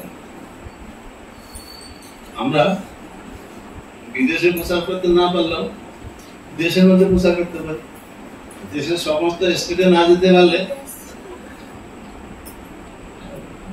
দেশের সব জায়গায় না যেতে পারলে আমরা গ্রামে প্রচার করতে পারি, এই পাশের বাড়িতে প্রচার করতে পারি। যার যতটুকু ছোট ছোট পাখি দেখবেন এক ডাল থেকে আরেক ডালে যায়। কোনো কোনো পাখি আছে এক গ্রাম থেকে আরেক গ্রামে যেতে পারে, কোনো পাখি একটা ডিস্ট্রিক্ট থেকে আরেক ডিস্ট্রিক্টে যেতে পারে। কোন পাখি আছে এক দেশ থেকে আরেকটা দেশে যেতে পারে। রাশিয়া সাইবেরি থেকে অনেক পাখি আমাদের সুন্দরবনে আসে, এখানে খাওয়া দাওয়া করে, আবার খাওয়া দাওয়া শেষে আবার ফিরে যায় রাশিয়া। ওদের ভিসা লাগছে না, ওদের পাসপোর্ট লাগছে না, আসছে খাওয়া দাওয়ার জন্য কাছে খেয়ে আবার চলে যাচ্ছে। হাজার হাজার কিলোমিটার পাড়ি দিচ্ছে। কোন কোন পাখি আছে এক ব্রহ্মাণ্ড থেকে আরেকটা ব্রহ্মাণ্ডে চলে যায়, এক গ্রহ থেকে আরেক গ্রহ। সেও পাখি, টুনটুনি পাখি, ছোট পাখি, এক ডাল থেকে আরেক করে যায়। আমাদের যা যতটুকু শক্তি ততটুকু প্রচার করবো। প্রথমে মা বাবা ভাই বোনকে প্রচার করবো, তারপর গ্রামের প্রতিবেশীদেরকে প্রচার করবো, তারপর অন্য সব যাবে। কার কোন প্রশ্ন আছে?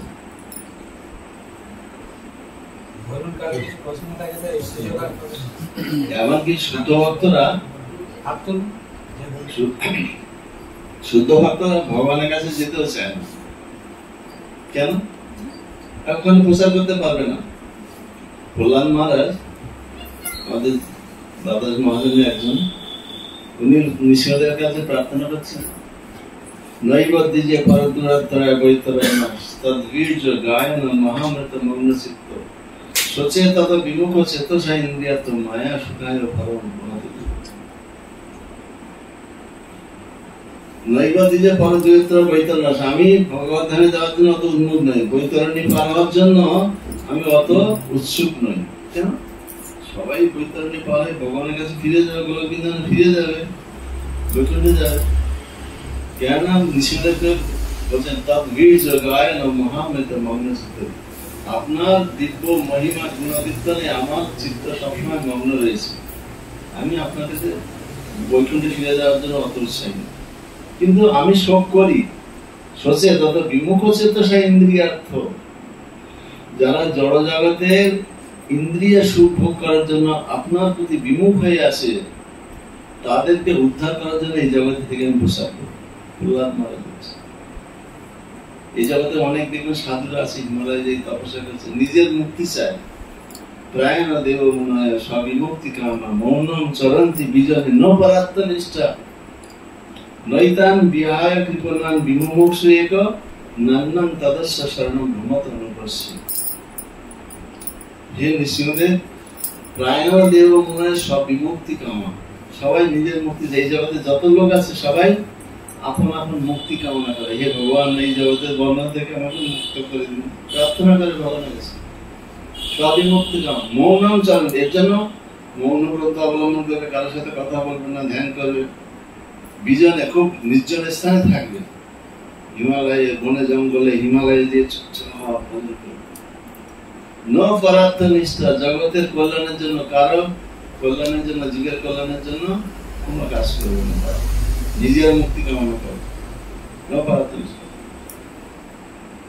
বৈতরণ্য তদ্বীর্য গায়ন ন মগ্ন চিত্ত সোচে তত বিমুখ চেতসা ইন্দ্রিয়ার্থ মায়া সুখায় পরম। আমি তাদের জন্য শোক করি যারা এই জড় জগতে ক্ষণিক সুখের জন্য, অনিত্য সুখের জন্য পড়ে আছে।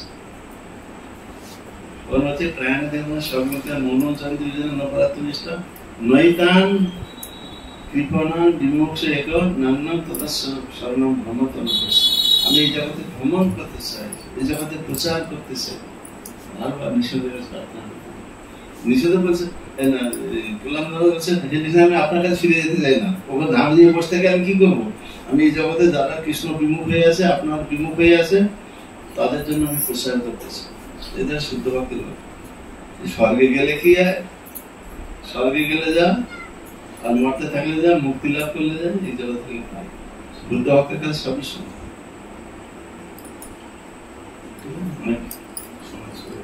প্রশ্ন আছে?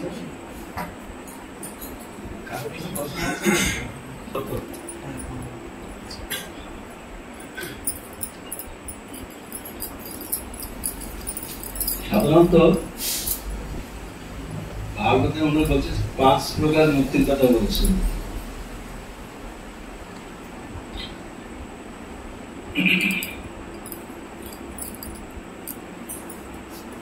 ওখানে ভগবান কপিল দেব মাতা দেবহতীকে বলছেন, হে মাতো, আমি যদি আমার ভক্তদেরকে এই 5 প্রকার মুক্তি প্রদান করি, কোন 5 শালক্য ষষ্ঠী সামীপ্য সারূপ্য একত্বম অপিয়ত দীয়মানম ন গৃহন্তি ঠিকামত সেবনম।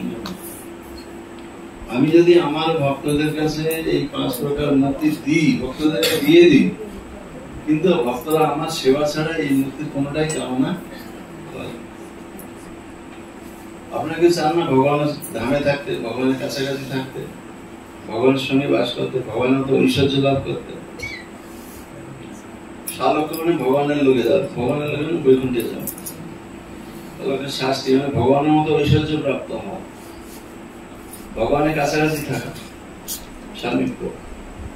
সারূপ্য মানে ভগবানের মতো রূপ লাভ করা। একত্ব মানে ভগবানের জ্যোতিতে মিশে যাওয়া, ব্রহ্মজ্যোতি। কিন্তু ভক্তরা 4 প্রকার মুক্তি নিলেও নিতে পারে, কিন্তু ভক্ত কখনো সাজুজ্য না লয় ভক্ত যথা ব্রহ্ম ঐক্য, যেখানে ব্রহ্মের সাথে মিশে যায়, সাজুজ্য মুক্তি ভক্তরা কখনো চায় না। সাজুজ্য মুক্তি হচ্ছে আধ্যাত্মিক জীবনের আত্মহত্যা, সুইসাইড। আর 4 প্রকার ভক্ত নিলেও নিতে পারে, কিন্তু গোবিন্দে বলছেন, হে মা, মাতা দেবতী বলছেন, আমার ভক্তদেরকে এই 5 প্রকার মুক্তি দিলেও ভক্তরা কখনো সেটা গ্রহণ করে না। আমার সেবা ব্যতিরেকে, আমার সেবা করেই আনন্দ পায়, তাতেই সন্তুষ্ট থাকছে। আর প্রকৃত মুক্তি, আসল কথা মুক্তি, ওটাই একটা শ্লোকে বর্ণনা করা আছে ভাগবতমে। তত্তে অনুকম্পম সুষুমেক্ষমান ভঞ্জন দেবাত্মকৃতং বিপাকম হৃদ্ভাগ প্রভুভি বিদধান নমস্তে জীবেত যো মুক্তি পদে সদাই ভাগ। তত্ত্বে অনুকম্পম সুষুমেক্ষমান ভঞ্জন এবং আত্মকৃতম বিপাক। এই জগতে যে আমরা দুঃখ কষ্ট পাচ্ছি, যা জগতে ভ্রমণ করছি, আত্মকৃতম বিপাকম, আমাদের নিজকৃত পাপ কর্মের ফল আমরা ভোগ করছি। কিন্তু এটা জেনে ভগবান ভক্তরা কি করেন? কায় মন বাক্য দ্বারা ভগবানের সেবায় নিয়োজিত হন। এইভাবে যে ব্যক্তি কাউকে দোষারোপ না করে কায় মনোবাক্যে ভগবানের সেবায় নিয়োজিত থাকে, তিনি একমাত্র মুক্তি লাভের অধিকারী, অর্থাৎ তিনি ভগবানের কাছে ফিরে যাবেন। এই শ্লোকটা সার্বভৌম ভট্টাচার্য যখন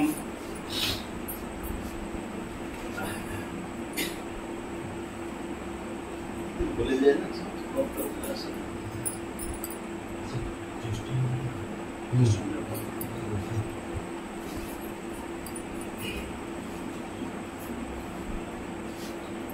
বেশি আদা খেলে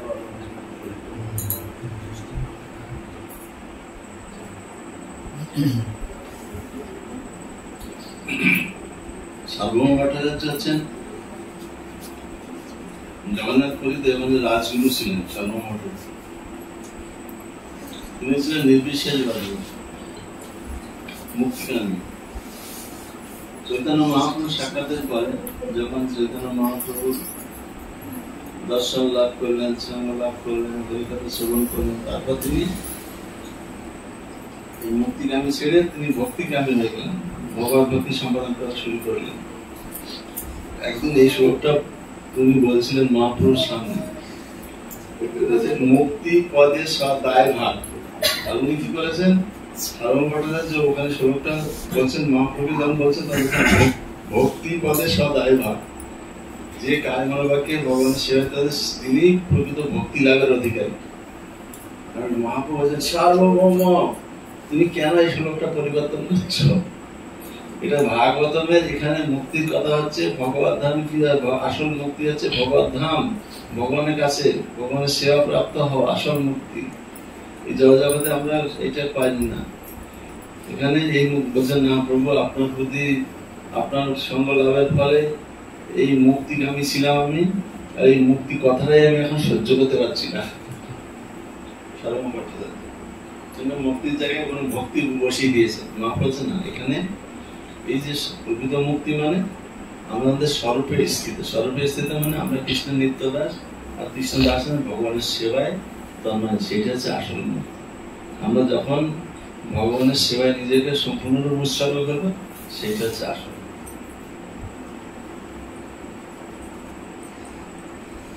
স্বরূপে অধিষ্ঠিত মুক্তির হিতা অন্যথা রূপম স্বরূপেণ ব্যবস্থা। স্বরূপের জীবের স্বরূপ কি? কৃষ্ণ নিত্য দাসের কর্তব্য কি? প্রভুর সেবা করা। আর ভগবান আছেন নিত্য প্রভু, সবার প্রভু, তাহলে আমাদের সবার উচিত কি? ভগবান। এটা হচ্ছে আসল মুক্তি, যদি আমরা ভগবানের কাছে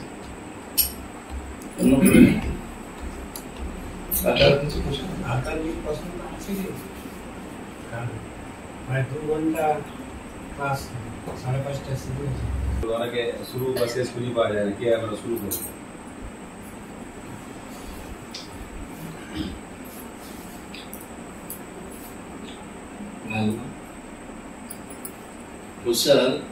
আমাদের প্রথমে প্রভুপাদ বলছেন, একটা আমি প্রভুপাদের উদাহরণটা দিতে পারি। প্রভুপাদ বলছেন, দেখুন যখন প্রভুপাদ বিদেশে যে প্রচার করলেন, কিছু শিষ্য হলো, এখন ওনাদেরকে আলাদা আলাদা মন্দিরে পাঠিয়ে দেয়, তুমি আলাদা আলাদা জায়গায় যাও, কেউ সিডনিতে যাও, কেউ অস্ট্রেলিয়া যাও, কেউ আমেরিকার বিভিন্ন সিটিতে, San Francisco, Dallas, Texas, Chicago, বিভিন্ন শহরে পাঠিয়ে দিচ্ছেন, তুমি যাও এই শহরে প্রচার করো, তুমি ওই শহরে, কেউ লন্ডনে যাও, কেউ ফ্রান্সে যাও। তখন বক্তরা বলছে, স্বামীজি আমরা তো এই সবে মাত্র আপনার থেকে দীক্ষা নিলাম, আমরা তো এখন শাস্ত্রবন্ধ কিছু জানি না, আমরা কিভাবে প্রচার করবো? প্রভুপাদ বললেন যে দেখো, আমি তোমাদের দেশে যখন আসলাম, আমি কি করছিলাম? একটা পার্কের মধ্যে যে একটা কথা নিয়ে কীর্তন করছিলাম, তোমরা সবাই হিপি, কেউ মদ খেয়ে পড়েছিলে, কোথাও মানে সংসারে বাড়ি বাড়ি বিল্ডিং, কোটি কোটি টাকা আছে, কিন্তু উল্পি ভালো লাগে না, পার্কে এসে শুয়ে থাকে, মদ খেয়ে পড়ে থাকে, এই হচ্ছে ওদের কাজ। হিপি হয়ে পড়ে আছে। কেউ এসে আপেল টাপেল তো আছে, আপেলকে প্রভাতকে ছুড়ে দিয়েছে, আপেলটা নিয়েছে, নিয়ে প্রভাত কীর্তন করছেন।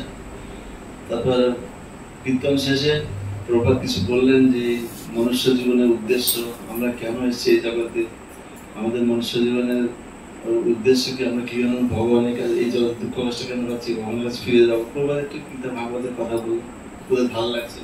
পরের দিনে আবার প্রভাত কীর্তন করছেন। এইভাবে তারপর সবাই এসে হাত ধরে নাচানাচি। তারপর বলছে যে আমরা একটা জায়গা পেলে ভালো। ওরা নিজেরাই একটা গিফট শপ, মেসেজ গিফট অনুপম করে একটা পুরানো দোকান কিনে ওখানে কীর্তন টীর্তন করে স্বামীদের লিখেছে প্রতি শুক্রবারে এখানে, শুক্রবার শনিবার এখানে মানে ক্লাস হয় ভাগবত থেকে ইন্ডিয়ান স্বামী। তারা কলকাতার কথা শুনতে শুনতে আরেকটা জিনিস, গোপাল পিটার খুব সুন্দর রান্না করতে পারতেন। প্রভা রান্না করে গোলাপ জাম, ওটাকে ইস্কন বলা হয়, ইস্কন বুলেট গোলাপ জাম। খুব সুন্দর সুজি দিয়ে মানে গোলাপ জাম তৈরি করতে পারতেন, ঘিয়ে ভেজে সুন্দর গোলাপ জাম তৈরি, আর ঘিয়ে ভেজে ওটা সুজিটাকে দিয়ে হালুয়া তৈরি করতে হতো। হালুয়াটা আর এই গোলাপ জাম প্রভা খুব সুন্দর বানাতে। একটা ভক্তের কথা বলছি, কি করে তারা ভক্ত হয়েছে, বড় অফিসার। হঠাৎ করে দেখছেন যে একটা ইন্ডিয়ান লোকের সাউন্ড কীর্তন করছে, খেয়াল করে গাড়ি রাস্তার পাশে থামিয়ে এই ছোট ঘরের মধ্যে, এরকম একটা ঘরের মধ্যে দোকান ঘরের মধ্যে ঢুকে গেছে। তারপর ইন্ডিয়ান স্বামী কিছুক্ষণ লেকচার দিলেন, তারপর লেকচার শেষ হয়ে গেছে। তারপর সবাইকে একটা করে হালুয়া, এক পিস করে হালুয়া আর একটা করে গোলাপ জাম দিয়েছে। উনি নিলেন, ইন্ডিয়ান স্বামী দিয়েছে। উনি যে খেয়েছেন, খেয়ে ওই টেস্ট আর বলতে পারছেন না। হালুয়া মানে পুরো পিওর ঘি পাওয়া যায়, তো পিওর ঘি দিয়ে ভেজে আমাকে বেশি করে তিনজন ওটা হালুয়া বানিয়ে দিয়েছেন, দুধ দিয়ে চিনি দিয়ে হালুয়াটা পিস পিস করে খেয়েছে, অপূর্ব স্বাদ। ওরা তো ভাতের বদলে মাংস খায়, জলের বদলে মদ খায়, এমনি কাজ। ওরা যদিও চাপাটি টাপটি খায়, কিন্তু ওরা ভালো সবজি টবজি বানাতে পারে না, আর এত সুন্দর মিষ্টি বানাতে ওরা জানে না। তো প্রভুপাদ যেগুলি তৈরি করেছে, উনি ওনার জীবনে যখন কখনো খায়নি। আর এত গোলাপ জাম এত টেস্টি, আর প্রভুপাদ ওইগুলি বানিয়ে রাখতেন, আর ছেলেগুলির কাছ থেকে যে ফট করে একটু তুলে নিয়ে একটা করে চলে যেত। প্রভুপাদ ওই জন্যই বানিয়ে রাখতেন। আর উনি ওইটা খেয়ে তো ভালো লাগছে। পরবর্তী দিনে প্রভু শেষ করেন, বলছে না যদি ওইটা খাওয়ার লোভে যে হালুয়া দেবে ক্লাসে, ক্লাসটা শুনতে ইচ্ছা নাই, কিন্তু যে হালুয়া দেবে ক্লাসটা বসে থাকতো, বসে থাকতে একটু শব্দগুলি ভালো আছে, দিব্য শব্দ প্রভাত শুদ্ধ হতো, তার কণ্ঠ থেকে দিব্য কথাগুলি আসছে, ভগবানের কথাগুলি আসছে। শুনলেন, শুনে তার আকৃষ্ট হয়ে গেছে। তারপর ওখানে কয়েকদিন আস্তে আস্তে চিন্তা করতে উনি চাকরি ছেড়ে দিয়ে ওখানে জয়েন করলেন। তার বহু সাথে অফিসার ছিলেন, সে ছেড়ে দিয়ে জয়েন করে দিলেন। এইরকম অনেকভাবে এসছে, প্রসাদ পেয়ে আসছে, প্রভুপাদের কীর্তন শুনে আসছে। এসে শুনতে এভাবে যদি আমরা একটু কীর্তন করি, একটু ভক্তদের হরিকথা বলি, ধীরে ধীরে আস্তে আস্তে ভক্ত হবে। আর কাছে প্রচার করার যে আমাদের প্রভুপাদের গ্রন্থগুলি ডিস্ট্রিবিউশন করি, গিয়ে গিয়ে যাই যে আপনি একটা গ্রন্থ নিয়ে গীতা ভাগবত, আমরা হিন্দু, আমরা সনাতন ধর্মী, আমাদের গীতা আসল গ্রন্থ, একটা গীতা দিন। তিনি না পড়তে হলে তার ছেলে পড়বে, তার নাতি পড়বে, পড়ে দেখলে একদিন ভক্ত হয়ে যাবে। প্রভুপাদের গ্রন্থ পড়ে এসেছে, প্রভুপাদের এই জন্য ইসকনের প্রসাদটা ডিস্ট্রিবিউশন সব জায়গায় প্রসাদ পেয়ে অনেকেই ভক্ত হয়ে গেছে। এত সুন্দর আমাদের মায়াপুরে আগে খুব সুন্দর প্রসাদ হতো, এখন যাই না, উনি এখন তো গেস্ট হাউসে খায় না, এখন আলাদা ব্রহ্মচারীদের আগে যখন দেখতেন গেস্ট হাউসে খাওয়াতো সুইট রাইস, আমি খুব মিষ্টি খেতে পছন্দ করতাম, আর পিওর দুধ দিয়ে সুইট রাইস বানাতো, মশলা দুধ হতো, এত সুইট রাইস গেস্টরা খুব পছন্দ করতো।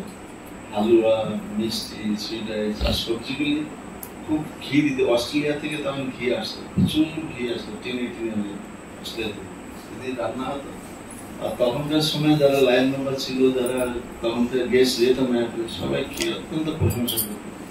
এবং তারপর অনেকেই ওই প্রসাদ পেয়েও অনেকে মায়াপুর থেকে গেছে, তাহলে এখানে আমরা থাকতে পারবো। হ্যাঁ, এখানে থাকা খাওয়ার জায়গা, প্রসাদ ভালোই প্রসাদ পাওয়া যায়, থাকতে দিবে, প্রচার করবে। এই জন্য প্রচার করে মায়াপুরে। প্রথমে আমি যখন গিয়েছি প্রথম শুধু লং বিল্ডিংটা ছিল, লম্বা যেটা মানে চক্রভবন, আর লোটাস বিল্ডিংটা ইনকমপ্লিট ছিল, উপরে কিছু কাজ চলছিল। মন্দিরে পঞ্চতত্ত্ব মন্দিরে ছিল না, রাধামাধব মন্দিরে ছিল না, নৃসিংহদেব মন্দিরে ছিল না। আর কনস বিল্ডিংটা নিচে ভিত্তি করে স্ট্রাকচার উঠছিল, তারপর পরে এটা বানানো হলো। তারপর বিগ্রহগুলি গেল। আগে শুধু ওই লোটাস বিল্ডিং এর যে নিচেটা, যেখানে চৈতন্য প্রদর্শনী আছে, ওইটা ছিল মন্দির। আর যেটা সিকিউরিটি অফিস আছে, ওইটা ছিল গেট, ঢোকার গেট। আর যেখানে প্রভুপাদ আছে, প্রভুপাদের ওখানে ছিল রাধামাধব মন্দির। আর প্রভুপাদ ছিলেন এই পাশে সিকিউরিটি অফিসের, এখানে প্রভুপাদ ছিল। আমরা ওই মন্দিরে ছিল। লোটাস বিল্ডিংটার নিচে যে চৈতন্য ভবনটা আছে, চৈতন্য এক্সিবিশনটা আছে, তারপরে ওর কোনো মন্দির ছিল না, পঞ্চতত্ত্ব বিগ্রহ আসেনি, কৃষ্ণদেব বিগ্রহ আসেনি, তারপর অষ্টসখীও আসেনি, শুধু রাধামাধব ছিল। আর দেখুন আজকে গেলে চেনা যায় না, মায়াপুরে এখন বিশাল একটা টাউন হয়ে গেছে, মনে হচ্ছে দূর থেকে মনে হয় নিউ ইয়র্ক সিটি এসছি না।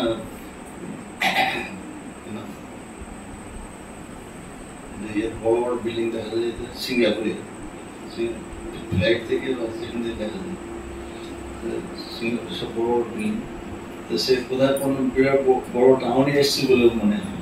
এখন সেই মনে হয় না সেই যে গ্রাম, সেই মাঠ, এগুলি আমরা প্রসাদটা এইভাবে করতে পারি, ছোটখাটো থেকে প্রসাদ ডিস্ট্রিবিউশনের মাধ্যমে, তারপর বুক ডিস্ট্রিবিউশনের মাধ্যমে, বিশেষ করে বুক ডিস্ট্রিবিউশন অত্যন্ত জরুরি। আর এটা কীর্তন করলে ঘরেতে একটু কথা বলেন, তাহলে আসলো, আস্তে ধীরে ধীরে সব ভক্ত হয়ে যাবে। যেখানে আপনি কীর্তন করবেন, সেখানে কিছু লোক যাবেন, তবে আপনারা হরিনাম করুন, এটা মহাপ্রভুর নির্দেশ। অন্য কোনো ধর্ম করলে নাহি হয় পাপ, কলিযুগের ধর্ম হরিনাম ছাড়া অন্য কোনো ধর্ম শুধু সিম্পল হরিনাম করতেন, একদম মালা ধরিয়ে দিলেন, এবার অনেক ভক্ত বেড়ে যাচ্ছে।